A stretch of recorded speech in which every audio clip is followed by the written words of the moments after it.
disso tudo que aconteceu.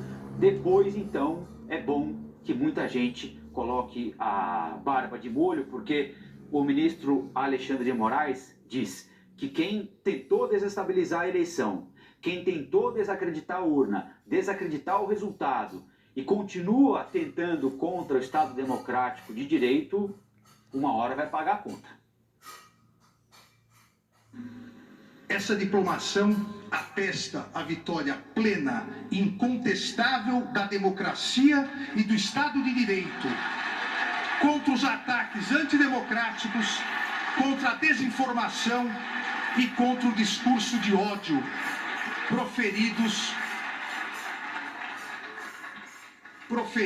por diversos grupos organizados, que já identificados, garanto, serão integralmente responsabilizados, para que isso não retorne nas próximas eleições.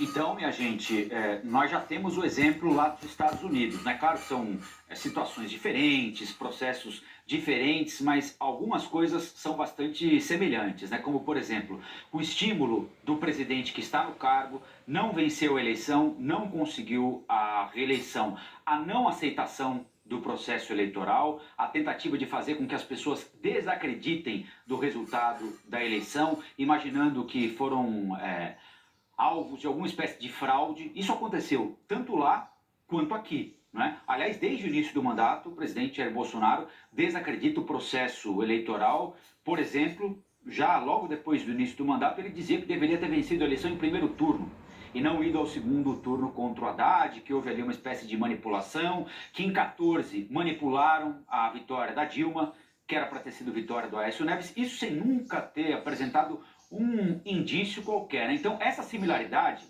a gente consegue estabelecer, né? Tanto lá quanto cá, o presidente no cargo trabalhou para fazer com que um grupo de seguidores mais radicais acreditasse que ele, Trump, e ele, Bolsonaro, perderam a eleição por causa de uma fraude. O enredo é exatamente o mesmo. E quando se estimula essa gente, dizendo, olha, você foi vítima de uma fraude, o seu voto não valeu, o comunismo está chegando, porque o socialismo isso, porque vão botar uma pessoa para morar na sua casa e dividir o seu quarto, porque você vai ter que dar o seu salário para não sei quem, né? Porque vamos virar Cuba, vamos virar Venezuela, isso vai, né, entrando na cabeça das pessoas e começa a circular como veneno pela corrente sanguínea. Então, essa similaridade tem.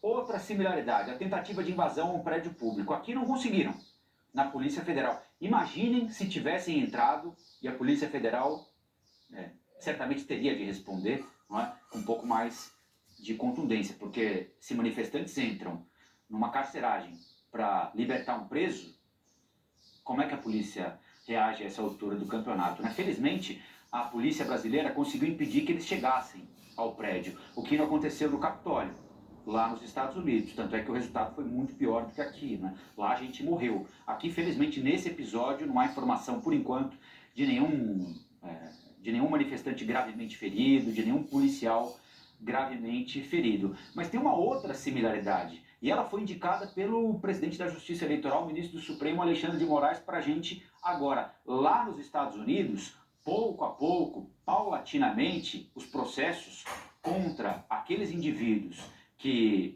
promoveram a invasão e contra quem estimulou a invasão, o ex-presidente Donald Trump, estão seguindo, né? Tem gente que já foi para a cadeia, tem gente que está em vias de ir para a cadeia. O presidente Trump está sendo alvo de uma série de investigações que podem terminar, no mínimo, o tornando inelegível. Ele tem intenção, aliás, já anunciou candidatura para agora 2024, não é? Então, é importante também que os manifestantes daqui percebam que lá, aqueles que eles consideram parceiros, estão